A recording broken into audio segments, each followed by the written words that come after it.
Thank you. Somebody had my back. I feel like it was Trisha. She looks gorgeous in her shirt over there today.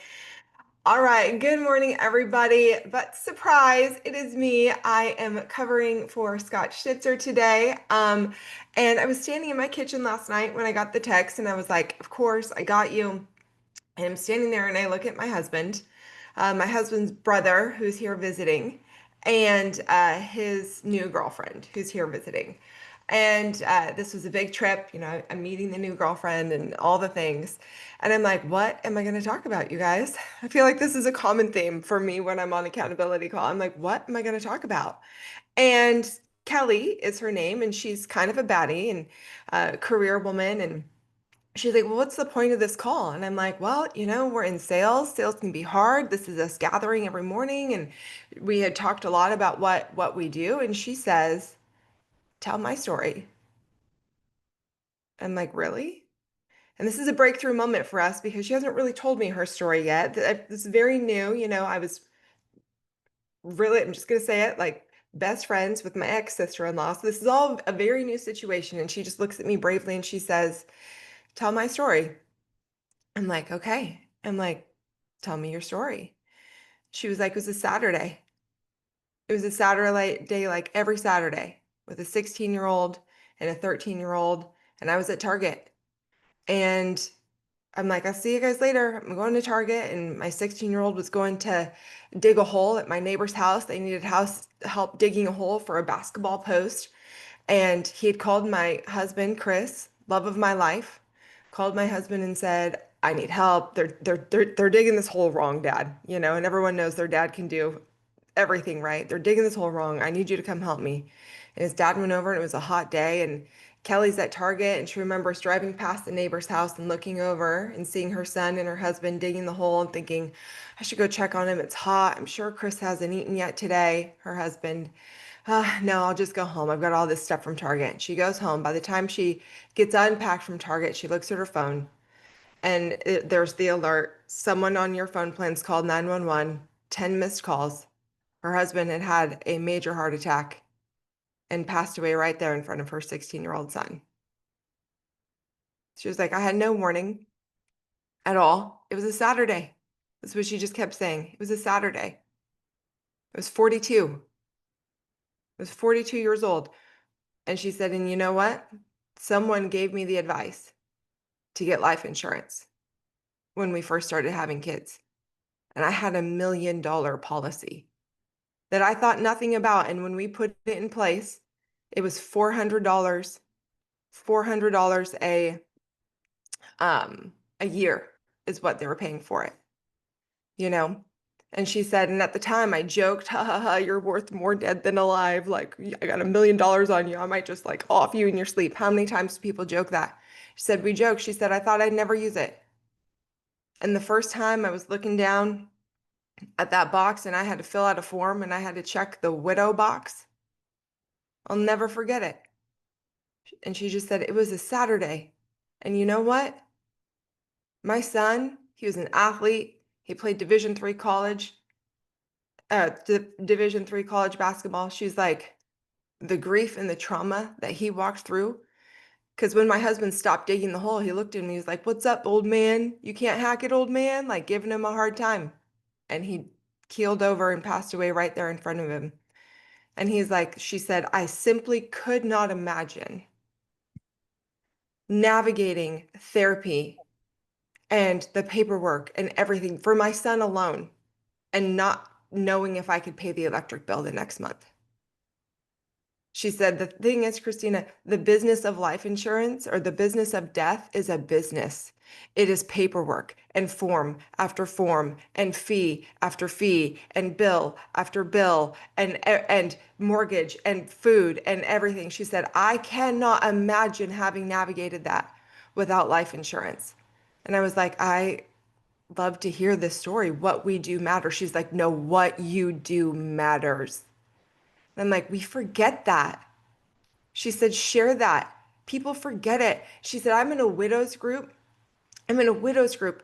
And I'm telling you, Kristina, and I'm like, man, this girl, like she's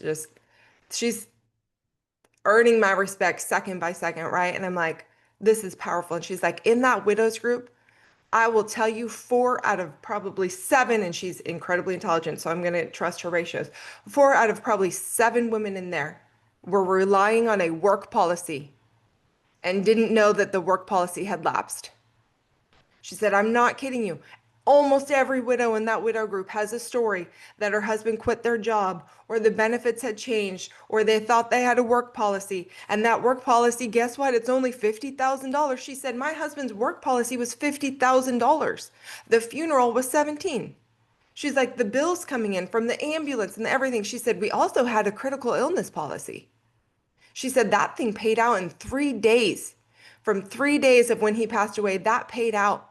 And I was able to pay that ambulance bill without hesitation.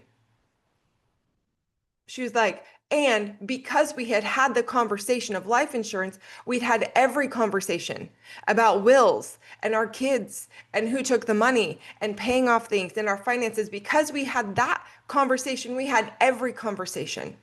And while I'm sitting there numb, having lost my husband on a Saturday when I was going to Target with zero warning, and I'm numb, my family was able to say, sign this, do this, pay this, do this. And I'm completely numb. And every day since then, for the last 5 years, has been living hell on earth. I lost the love of my life. And she's like, what you do matters. I say, yes, it does. I told her, our tagline in Watts Family Agency is be the light. That on people's darkest days, we get to be the shimmer of light, that it's going to be okay. It's going to be okay. She's like, that's exactly what it is. We were devastated, but we could grieve because I knew we were going to be okay. She's like, I'm so thankful I had the people in my life when we started our family that told us we needed life insurance. So I just listened. Okay, sure, check. Ha ha ha. I'm never going to use that. It's a waste of $400 a year. 400 APV. How many times are we like, 400 APV? Our 400 APV can change someone's life forever, right? Like, it's not all about the 3,000 APV apps. That 400 APV yesterday, like, no coincidence, I wrote a 400 APV, $500,000 term policy on a couple, right? I'm like, 400 APV, blah, blah, on with my day. That 400 APV could be the thing that changes their life forever. And so I want to share Kelly's story today because I think so often we are so caught up in the me part of it. We are so caught up in the me and so caught up in making it about us that we forget why we're really here. That we forget, like Meredith Ellison says, this is a noble profession.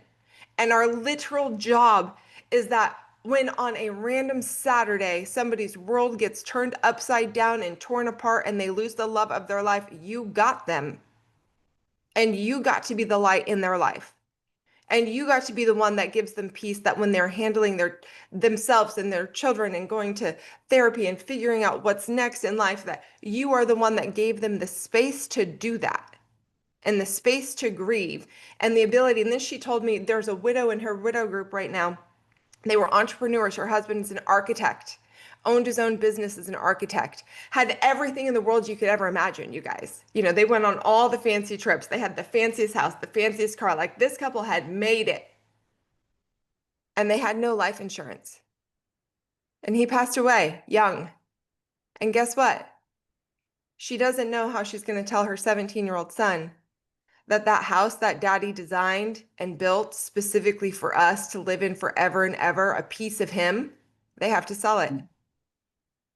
Not only has he lost his dad, but now he's losing the house that his dad designed and built just for them because they had no life insurance. What we do matters. Matters more than your fear of dialing. It matters more than your fear of rejection. It matters more than someone saying something that might have hurt your feelings today. It matters more than the fact that you think someone's judging you for selling life insurance. It matters more than your inability to overcome your schedule. It matters more than your inability to get past yourself to see if you are here. I believe you're here and you're called to make a difference in people's lives. Not just a little difference, a big difference. $1 million difference, a $500,000 difference, a $100,000 difference. We know it all matters. A $20,000 difference. A big difference in someone's life. It matters. It matters. When did we stop forgetting that and get so wrapped up in dials, ratios, APV? That all does matter. It plays a part into it. But I think sometimes if we truly wrapped our brains and heart around why we're here, like Jill and Joe, I cannot wait to hear them speak on Wednesday on the stage on Wednesday at conference. Because like Jill said, it's personal. It is personal. This journey is personal for so many people. Remember your why, but also remember how it's going to feel when you're the one that gets to say, I got you. Your policy's in place. I'm going to make sure this gets paid out to you. Here's the form. I got you. We're going to walk you through this. Knock on wood, I have not gotten my first death claim yet. And I can't imagine who that's going to be. But you know who I've decided it's not going to be? Well, it's not going to happen. It's not going to happen that I'm going to have another friend reach out to me like a few weeks ago. A few weeks ago, I saw on Facebook that one of my close friends' husbands died unexpectedly. They have 4 kids. They have gotten divorced in the last year. So I'm like, what happened here? His name was Toby. He was one of the very first people I ran quotes on here at Symmetry. One of the very first people. And man, I was so excited. I got a live one. I got a live one. I'm going to run some quotes. I'm going to sell a policy. I'm going to make some money, baby. I'm so excited. I got a live one. And you know what? Toby happened to have had some stuff on his history. And his coverage was going to be a little more expensive than he wanted it to be. We're talking like $250 a month expensive. Okay? And Toby passed. He said, no, thank you. I don't plan on anything happening to me anytime soon. He did not get anything in place. And I followed up and I followed up and I'm like, okay, this is why they call it wiggly warm market. There he was, there he went. He needs it. He can afford it. He decided not to have it. But you know who had a GoFundMe up? Because she has no way to provide for her 4 kids. She's not going to get any child support now from that man. My friend Megan. His ex-wife. They had just separated. I felt sick to my stomach. Why didn't I close that better? Why didn't I why? No, and I looked at Kelly and I said, you know what? That is on my heart so hard that it's not going to be my friend who said I should have called you, but I didn't.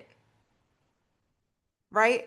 And so that's my message for you guys today. This is a noble profession. We all have these stories, but it's been in my house all weekend.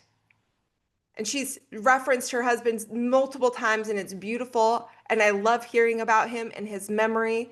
But to get to know that story right in front of me where she's like, it was everything. What you do matters.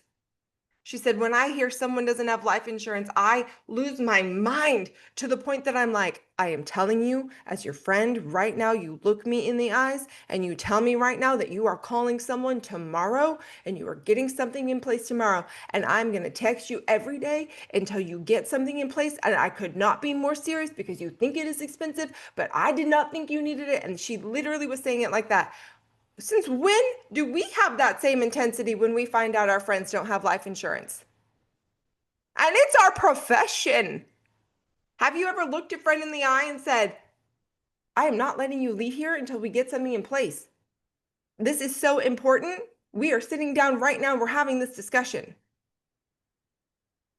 Right? And it's just like, and this is something as a believer, I heard someone say once, if we truly believed in hell, if we truly believed in hell, why are we not taking saving people more seriously? And I was like, oh, whoa, that hits. And this was kind of one of those moments for me, like, gosh, if we truly believed in life insurance, why are we not like we're on fire making sure every person we love is covered? It is love. She said, yeah, people who don't have life insurance, so selfish. It's not for you. It's for the person on the other end going through the business of death and the business of the paperwork and the bills and the signing and the this and the this and the this, and you're numb and you're grieving. I can't imagine also freaking out about paying my bills. I can't imagine. So I want today to just put that fire in you to be so proud. This is a noble profession, and you got the answer. You got the golden ticket. You're the guy. You're the guy that your friends need. You're the guy that can change somebody's life. How many people can actually say, I can change somebody's life? Guess what? I can rock someone's world and change somebody's life. How cool is that? That we get to do that. We get to change lives. We are life changers. You know, I heard in a podcast by Bishop T.D. Jakes, he's talking about like, you're called here to be a life changer, a world changer. And it was another moment that I was like, no, but really. No, but really, you guys, we get to change people's lives. Because you tell me if your spouse doesn't come home tomorrow, it wouldn't change your life to have $500,000 dropped into your account. Tell me what it would feel like if that didn't drop into your account. We get to change lives. That's what you're doing today. It's not dialing. It's not banging your head against the wall. It's not getting rejected. It's not getting cussed at. It's not getting a decline. It's not getting a chargeback. Those things happen. Yes, of course they do. Everything good, also more is more, right? More is more. I always say that. You want more success, you're going to have more negativity. You want more success, you want more APV, you're going to get more chargebacks. You want more APV, you're going to have to do more dials. You want more APV, you want more income, you want more impact, you want more power, you're going to have more responsibility. More is more. Right? But why we're actually here, man, that's to change lives, guys. So congratulations. You're a world changer. You're a life changer. You get to be the person to the Kellys of the world that they're like, thank God someone told me. Thank God someone told me and I had the right people in my life. She said, you know what the cool thing is? Because we had that life insurance conversation, we had the will conversation, we had the savings conversation, we had the investment conversation, we had the how cool to have our house paid off conversation. She said, you know what? I've actually never had to touch that $1,000,000. It's tucked away. I've never had to touch it. But I guarantee that's because we had that conversation. That led to every other conversation about our finances and intentionality in our lives. And I was like, now, whoa, that is impressive. She said, that's what you do. I'm like, you're right, Kelly. That is what I do. She's like, you are a financial professional. And because I had that conversation, we had every conversation, and that's what you get to do for people. I've never thought of it that way. Have you? We get to have that conversation. So today, go have that conversation and change somebody's life. I'm so thankful for Kelly. And I said to her, so can I tell people that this is my future sister-in-law? And she like laughed. It was funny. It was amazing. It was a moment, y'all. It was a moment for us in the kitchen in there. I'm so thankful for it. But I'm like, I have mad respect, you know? She told me all about her husband. It was a Saturday. It was a Saturday. I'm like, how many Saturdays are you like, you're taking this kid here, I'm taking this kid here, we're going here, I'm going to Target, see you later, we're having burgers for dinner. It was a Saturday. So hug your loved ones tight and go change the world today. That is all I got. Joe's going to do some breakout rooms.